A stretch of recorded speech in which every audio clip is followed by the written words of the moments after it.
நம்ம உணர்ச்சிகள் எப்ப விஸ்வரூபம் எடுக்கும்னு தெரியுமா? உங்க மௌனமே உங்களுக்கு எதிரா திரும்புச்சுன்னா, அத உங்களால எதிர்கொள்ள முடியுமா?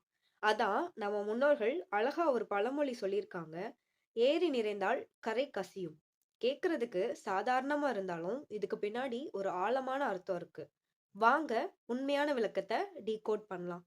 மழை காலத்துல ஒரு ஏரி முழுமையா நிரம்பி வழியும் போது, அதோட கரைகள் அந்த அழுத்தத்த தாங்க முடியாம தானாவே கசியத் தொடங்கும். அதே மாதிரி தான் நம்ம மனித குணங்களும். நம்ம மனசுல கோபமோ, மகிழ்ச்சியோ, அன்போ, அறிவோ ஒரு எல்லைக்கு மேல போகும்போது, அதை யாராலயும் பூட்டி வைக்க முடியாது. அது நம்மையும் அறியாம நம்ம பேச்சு வழியாவோ, இல்ல நம்ம செயல் வழியாவோ கசிஞ்சிரும். எதையுமே இங்க நிரந்தரமா அடக்கி வைக்க முடியாது. உணர்ச்சிகள் எல்லை மீறும்போது, அந்த உணர்ச்சி எப்படியாவது கசிந்தே தீரும். அந்த அழுத்தத்த யாராலயும் தடுத்து நிறுத்த முடியாது. எந்த ஒரு பழக்கமும் வரம்பு மீறினால் அது ஆபத்தை ஏற்படுத்தும்.